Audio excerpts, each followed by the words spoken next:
میخانہ سلامت ہے تو ہم سرخی میں سے تزئین در و بام حرم کرتے رہیں گے، باقی ہے لہو دل میں تو ہر اشک سے پیدا، رنگے لب و رخسار صنم کرتے رہیں گے۔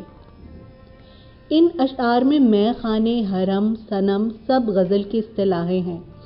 اب اگر کوئی صاحب نظر 1948 کے سیاسی ماحول سے صرف نظر کر لے تو اس کو یہ اشعار خالص غزل کے ہی اشعار معلوم ہوں گے، لیکن ذہن پر اگر تھوڑا سا زور ڈالا جائے تو پتہ چل جائے گا کہ میخانہ سے شاعر کی مراد وطن ہے اور اسی کو سرفراز و سرخرو دیکھنے کی دھن اس کو لگی ہے۔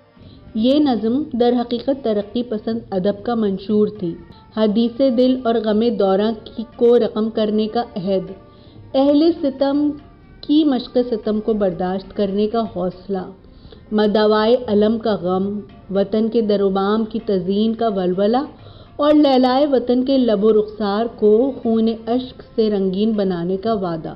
فیض صاحب نے ترقی پسندوں کے مسلک اور فریضوں کو چند مصروں میں بڑے ہی دلکش انداز میں بیان کر دیا، اور آج بھی کہ اس نظم کو 26 سال گزر چکے ہیں، ترقی پسندوں کے آدرش کی اس سے جامع تشریح ممکن نہیں۔ واحد حاضر کے صیغے میں خطاب کرنا ہمارے شاعروں کا پرانا دستور ہے جو غزلوں، قصیدوں اور نظموں میں مدت سے رائج ہے، لیکن فیض صاحب کو مکالمے کا وہ جدلیاتی انداز پسند ہے جس میں دو متضاد شخصیتوں یا متضاد ذہنی یا جذباتی کیفیتوں سے یا آوازوں اور علامتوں کی آویزش سے ایک نئی حقیقت نمودار ہوتی ہے، اور کبھی محبوبہ سے جس کی سوچ کا انداز مختلف ہے گفتگو کرتے ہیں اور نیا نتیجہ اخذ کرتے ہیں، کبھی رقیب سے مخاطب ہوتے ہیں جس سے زیادہ شخصیت کی ضد کون ہو سکتا ہے، اور اس صورت ماجرا سے غریبوں کی حمایت کا پہلو نکال لیتے ہیں، اور وہ موضوع سخن میں حسن پرستی اور حقیقت شناسی کے متضاد رجحانات پر تبصرہ کرتے ہیں۔ شورش بربط و نے میں یہ تضاد زیادہ واضح ہو جاتا ہے۔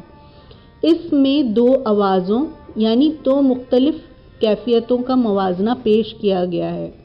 پہلی آواز ایک شکست خوردہ قنوتی کی ہے جو ہار مان چکا ہے، اس کے خیال میں شادابی دل، تفریح نظر، اب زیست کا درماں کوئی نہیں، جینے کے فسانے رہنے دو، اب ان میں الجھ کر کیا لیں گے، ایک موت کا دھندا باقی ہے، جب چاہیں گے نمٹا لیں گے۔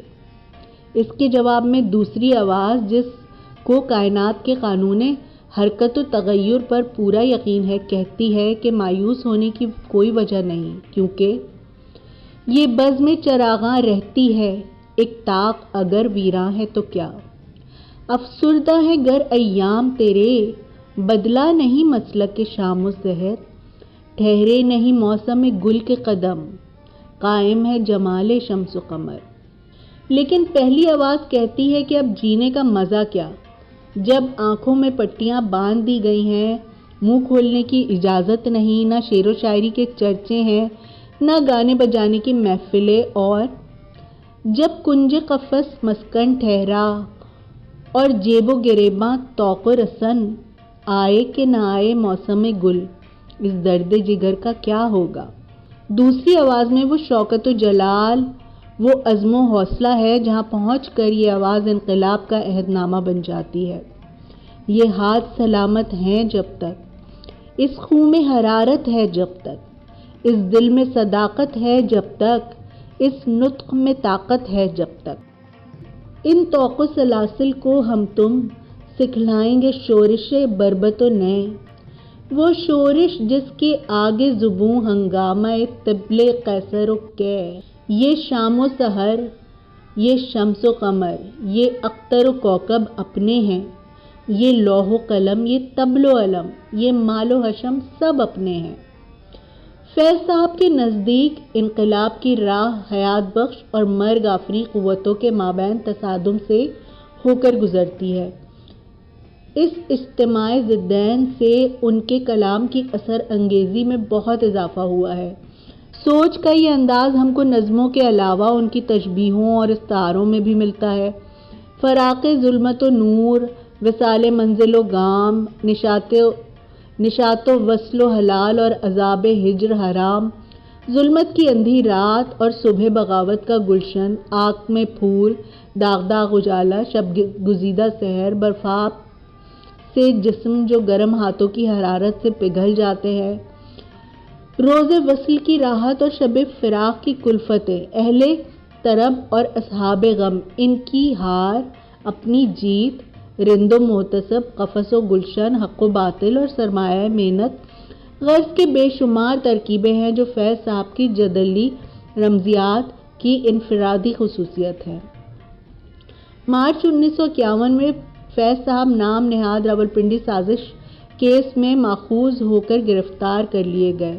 یہ وہ زمانہ تھا جب پاکستان میں امریکی عفریت کے سائے پھیلنے شروع ہو گئے تھے اور ملکی سالمیت میں امریکی سامراج کی گرفت تیزی سے بڑھنے لگی تھی۔ راولپنڈی کی سازش کیس در حقیقت ارباب اختیار کی ایک سوچی سمجھی سازش تھی جس کا مقصد فوج کے چند محب وطن افسروں کو کمیونسٹ قرار دے کر راہ سے ہٹانا تھا اور کمیونسٹ پارٹی کو، جو اس وقت ملک کی سب سے فعال اور منظم سیاسی جماعت تھی، ضرب لگا کر بے عمل بنانا تھا۔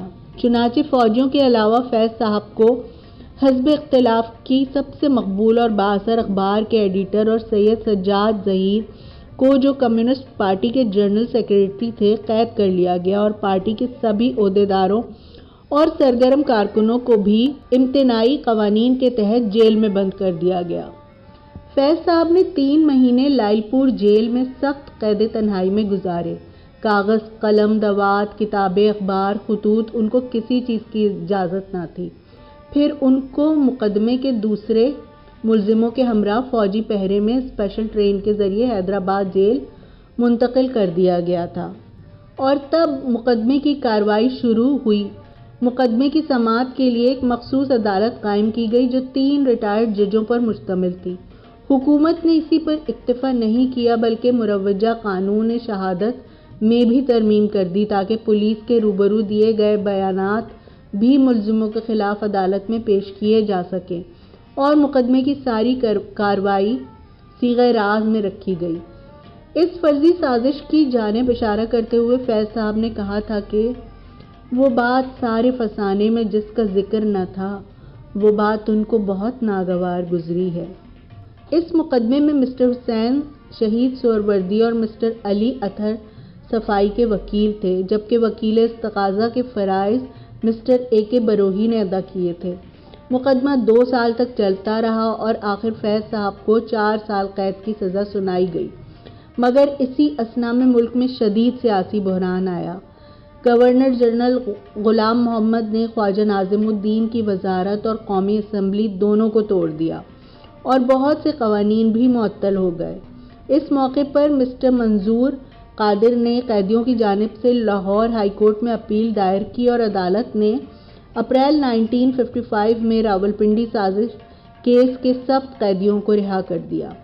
اسیری کے ان 4 برسوں کے دوران فیض صاحب اور ان کے ساتھیوں پر جو گزری، اس کی داستان میجر محمد اسحاق مرحوم نے زندہ نامے کے دباچے میں بڑی تفصیل سے لکھی ہے۔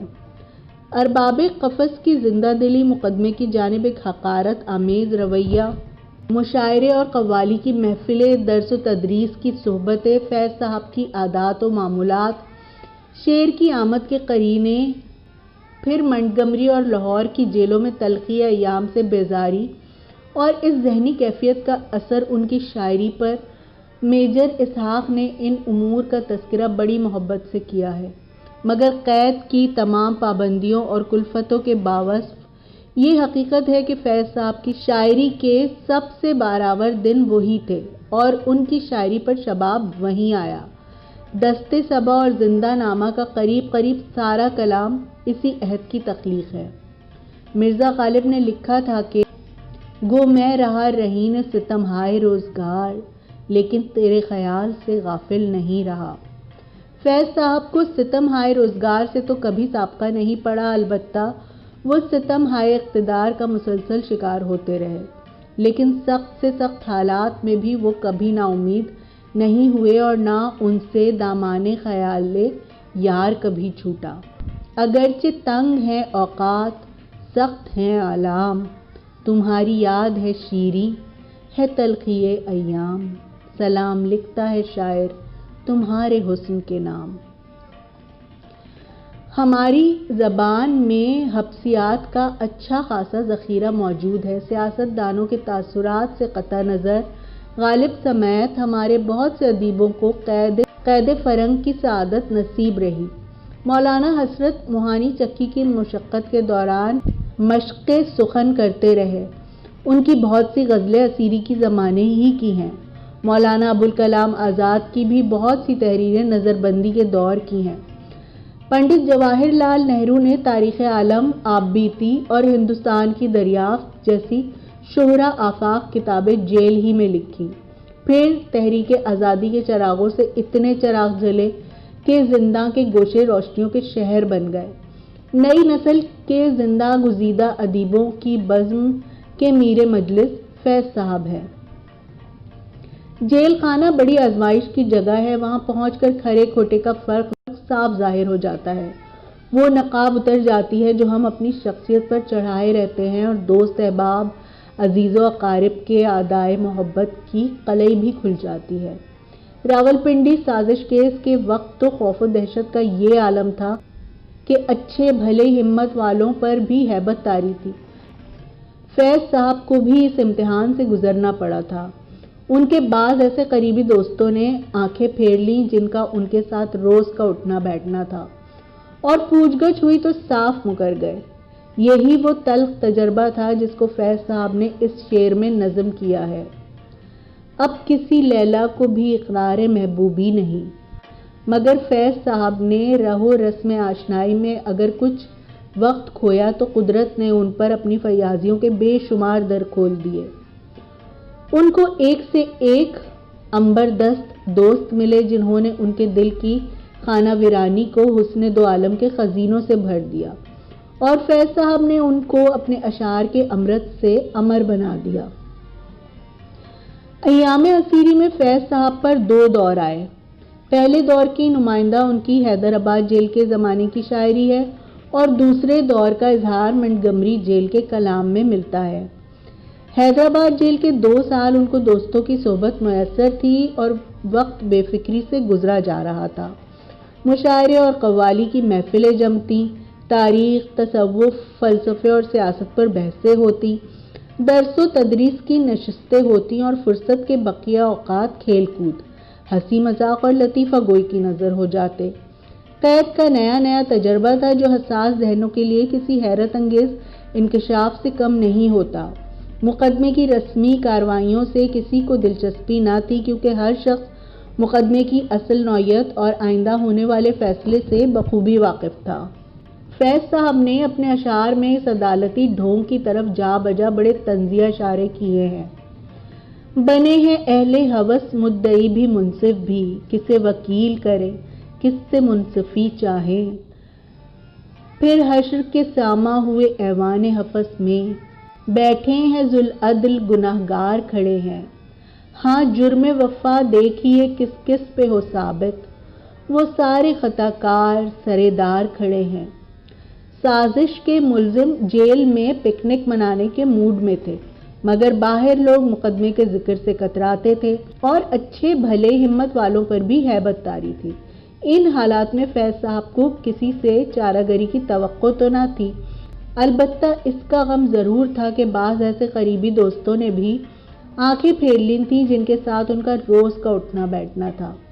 اسی تلخ تجربے کا اظہار کرتے ہوئے انہوں نے لکھا تھا کہ اب کسی لیلا کو بھی اقرار محبوبی نہیں، ان دنوں بدنام ہے ہر ایک دیوانے کا نام۔ فیض صاحب نے اپنے محبوب شاعر سودا کی زمین میں جو غزل کہی ہے، اس میں غیر ملکی آقاؤں کے ساتھ یار طرحدار کی جانب بھی اشارہ کیا ہے۔ قصہ سازش اغیار کہوں یا نہ کہوں، شکوہ یار طرحدار کروں یا نہ کروں، جانے کیا وضع ہے اب رسم وفا کی اے دل، وضع دیرینہ پہ اصرار کروں یا نہ کروں؟ فیض صاحب جانتے تھے کہ سازش کا جال کس کے اشارے پر بنا جا رہا ہے۔ ان کو یہ بھی معلوم تھا کہ اگر ارباب اختیار کو اپنی حمایت کا ہلکا سا عندیہ بھی دے دیا جائے تو یہ مقدمہ چشم زدن میں داخل دفتر ہو جائے گا۔ شاید صاحبان اقتدار کی جانب سے اس قسم کی کوئی پیشکش ہوئی بھی تھی کہ وفاداری کی ضمانت دے دو تو رہا کر دیے جاؤ گے۔ اس کے جواب میں فیض صاحب نے کہا تھا کہ فیض ان کو ہے تقاضائے وفا ہم سے جنہیں آشنا کے نام سے پیارا ہے بیگانے کا نام۔ حیدرآباد جیل کا ماحول تمرد، سرکشی اور خود اعتمادی کا تھا۔ فیض صاحب کی اس زمانے کی شاعری میں مبارزت کی للکار ہے، ارباب اختیار کی جور و ستم کے تذکرے ہیں، سنت منصور و قیس کی تجدید کا عہد ہے، سرمایہ و محنت کی جنگ کی جانب اشارے ہیں، شہیدان وفا کی قربانیوں کے قصیدے ہیں اور غم و ہجر و فراق کا وہ پاکیزہ جذبہ ہے جو دل بے قرار کو جینے کا حوصلہ بخشتا ہے اور شاعر کی بے چین روح کو سکون و مسرت کی خوشبوؤں سے معطر کرتا ہے۔ طاقت کا غرور وہ زہر ہلاہل ہے جس سے ہر نمرود خدائی کا دعویٰ کرنے لگتا ہے، حالانکہ اس کے اختیار کا دائرہ بہت محدود ہوتا ہے اور اس کی خدائی کے دن بہت تھوڑے ہوتے ہیں۔ حق بالآخر باطل پر غالب آ جاتا ہے، کوئی طاقت قدرت کے اس قانون کو بدل نہیں سکتی۔ فیض صاحب ہم کو اس تاریخی حقیقت کی جانب بار بار متوجہ کرتے ہیں۔ قفس ہے بس میں تمہارے بس میں نہیں، چمن میں آتش گل کے نکھار کا موسم، صبا کی مست خرامی تہے کمند نہیں، اسیر دام نہیں ہے بہار کا موسم۔ دست صیاد بھی عاجز ہے کف گلچیں بھی، بوئے گل ٹھہری نہ بلبل کی زباں ٹھہری ہے۔ فیض صاحب کی مشہور قوالی وہ آئیں تو سرے مقتل تماشا ہم بھی دیکھیں گے اسی موڈ کی غماز ہے۔ اپنے آدرش پر اعتماد اور اپنی بے گناہی پر یقین ہو تو قید کی پابندیاں تخیل کے لیے تازیانہ ہوتی ہیں۔ وہ جب بھی کرتے ہیں اس نطق و لب کی بخیہ گری، فضا میں اور بھی نغمے بکھرنے لگتے ہیں۔ اس دور کی نظموں میں ایرانی طلبہ کے نام نثار میں تیری گلیوں کے شیشوں کا مسیحا کوئی نہیں، زندہ کی ایک شام، زندہ کی ایک صبح شامل ہے۔ منٹگمری جیل کا زمانہ فیض صاحب کے بقول تھکن اور اکتاہٹ کا زمانہ تھا۔ مقدمے کی سماعت 2 سال بعد جولائی 1953 میں ختم ہوئی اور عدالت نے فیض صاحب کو 4 سال قید کی سزا سنا دی، لیکن اس سے بڑی سزا دوستوں کی محفل کا درہم بھرم ہونا تھا۔ سجاد ظہیر جو فیض صاحب کے سب سے عزیز دوست تھے، مچ پہنچا دیے گئے۔ فیض صاحب کو میجر اسحاق سمیت منٹگمری جیل منتقل کر دیا گیا۔ یہ قید خانہ عادی مجرموں کے لیے مخصوص تھا۔ قیدیوں پر سختی اور تشدد وہاں کا روزمرہ کا معمول تھا اور وہاں وہی افسر تعینات کیے جاتے ہیں بے رحمی اور سنگدلی جن کی فطرت بن چکی ہوتی ہے۔ جیل میں داخل ہوں تو آسمان سے باتیں کرتی دیواروں کا ایک دو رویہ سلسلہ دیکھ کر دم گھٹنے لگتا ہے۔ شاہی وارڈ جس میں سیاسی قیدی رکھے جاتے ہیں کئی چہار دیواریوں کے حصار میں واقع ہے۔ وہاں پرندہ بھی پر نہیں مار سکتا اور ہر وقت ہو کا عالم رہتا ہے۔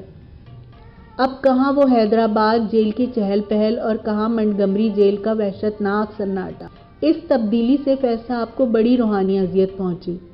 فیض صاحب منٹگمری جیل میں ستمبر 1953 سے رہائی کے وقت تک قید رہے، البتہ دانتوں کے علاج کی غرض سے تھوڑے عرصے کے لیے لاہور بھی گئے، جہاں انہوں نے اپنی مشہور نظم روشنیوں کے شہر مکمل کی۔ فیض صاحب کا کہنا ہے کہ اکتاہٹ اور تھکن کی جو کیفیت مجھ پر منٹگمری جیل میں گزری اس کی نمائندہ یہی نظم ہے۔ سبزہ سبزہ سوکھ رہی ہے پھیکی زرد دوپہر، دیواروں کو چاٹ رہا ہے تنہائی کا زہر، دور افق تک گھٹتی بڑھتی اٹھتی گرتی رہتی ہے کہر کی صورت بے رونق، دردوں کی گدلی لہر۔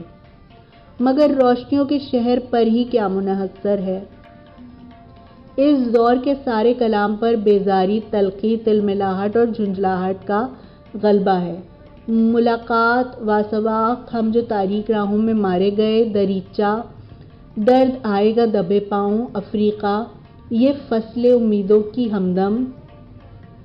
بنیاد کچھ تو ہو، غرض کہ کوئی ایسی نظم یا غزل نہیں جس سے ان کی ذہنی کیفیت، ان کے سوچنے اور محسوس کرنے کا انداز ظاہر نہ ہوتا ہو۔ ان کے دل میں رہ رہ کر جو ٹیسیں اٹھتی تھیں، اس کا ماجرا بیان کرنے کے لیے انہوں نے جو ترکیبیں وضع کی اور جن علامتوں سے کام لیا، وہ بھی ان کی زخمی روح کی ہی آواز ہیں۔ آہو کی آنچ، غم کا شرار، درد کا شجر، درد کی رات، درد کا ہنگام، درد کا رشتہ، درد کی گدلی لہر، درد کے فاصلے اور درد کا دامن، سیاہ شاخ کی کمان، خون گل، خاک آشیاں، تنہائی کا زہر، دار کی خشک ٹہنی، دریچے کی سلیبیں، اندھیرے کی فصلیں، ہجر کی شہر پناہ، وحشی سائے، جوش غضب کا انگار، طیش کے آتش جرار، شعلوں کا رجز، لہو کی تال، بھالوں کے مرگ نین، بسمل پودے، لہو کی کھاد اور کوہ ستم کی خاموشی۔ اور اس قسم کی دوسری بندشوں سے اندازہ ہوتا ہے کہ منٹگمری جیل میں فیض صاحب کس شدید کرب میں مبتلا رہے۔